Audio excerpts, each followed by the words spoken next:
Thank you, Georgina and techUK, for inviting us, and to all of you for attending in person and online. My name is Gov't, and I'm the founder of Tussell.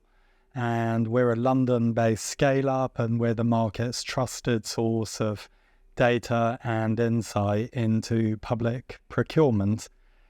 Today I'm going to be talking about local government, but we cover the whole market. Our belief is simple, and that is the best way for you to build closer relationships with government, for you to do more business with government, is for you to know your customer and the market inside out.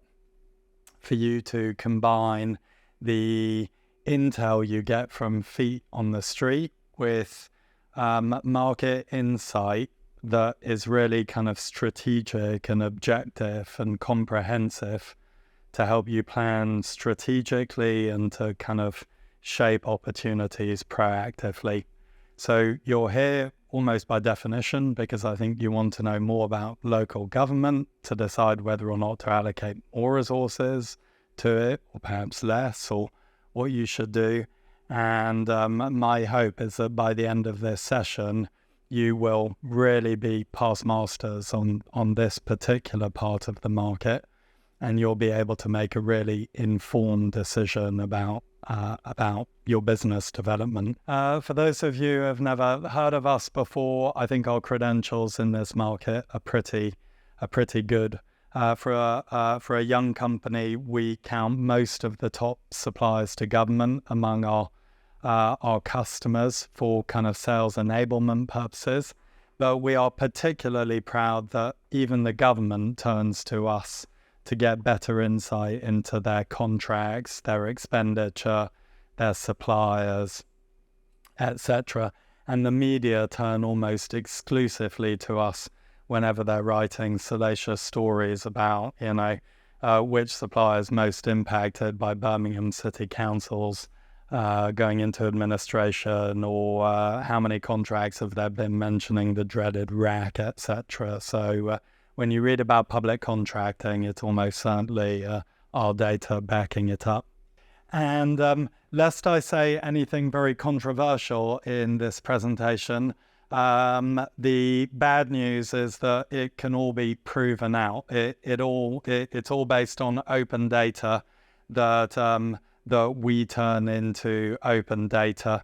And if that sounds easy, trust me, it's not. But everything I will say can be audited and backed up down to the contract or down to the invoice.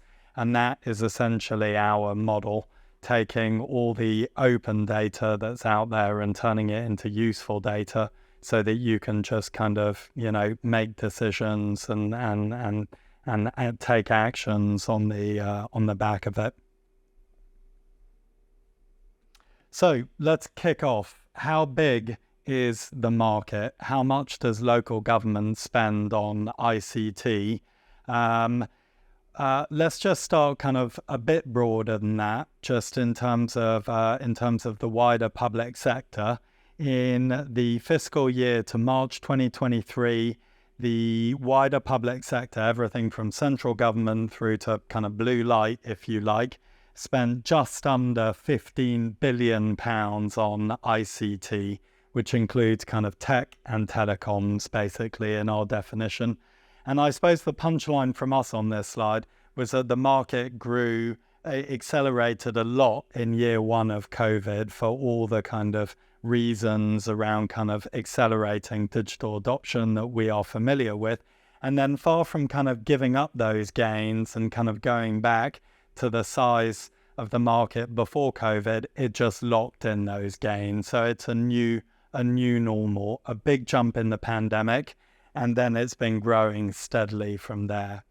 It's a very large, very persistent market, quite hard to break into if you're doing it for the first time, but very sticky if you're in it. And along the bottom, you can see the local government share of total, which has actually been declining over the period, which doesn't necessarily mean that the market has been getting smaller. just that it is growing less quickly than the market as a whole. So local government was the second biggest kind of buyer type, as we call them, in the year ending 2018. But by the year ending 2023, it had gone to third place behind the NHS. It has grown over the period, but relatively moderately.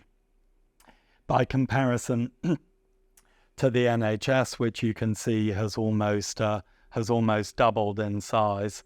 So not a lot of people have data like that at their fingertips, but having this allows you guys to make really informed decisions about which part of the market you want to be in, where and why, basically. Let's just drill into that local government piece in a bit more detail. In dark green, you can see the proportion of total spent on IT as we define it. And in light green, you can see the proportion spent on telecoms. The first point to make is that telecoms is a much smaller part of the market and actually kind of declining over that period. And that in total, local government spends about 4% of its procurement budget on ICT. And one reason why the NHS spends so much more is because the NHS spends on average about 9 or 10% of its procurement budget on ICT. So you can begin to kind of compare and contrast these different buyer profiles. But it is, in short, a very large and very persistent market. So even if it's not growing that fast, there is still £2.5 billion worth of ICT spend to compete for. This is a snapshot of the top 3 buyers by region. Sometimes it's surprising. It's not always the entities that you would necessarily think. And just an example of how you can kind of filter into the data by region, by city, by postcode, and you can filter and you can see the view exactly in that part of the market. On this slide, we're looking at exactly the same invoice level expenditure data, but this time we're looking at it from a supplier point of view, not a buyer point of view. And we think that there's a couple of kind of quite interesting insights on this slide. Number one, that 40% of the local government ICT market is held by the 10 leading suppliers, and we define them on the following slide. That is quite a lot of concentration within the market, and I think Daniel's going to be speaking after this about efforts to kind of disaggregate contracts, to diversify suppliers. There is some progress on that. If you look at the blue line that is direct local government spending with SMEs, it's kind of almost doubled over the period. SMEs have gone from 13% of the total to 17%. But I think that there is probably, more improvement that can be made in those statistics.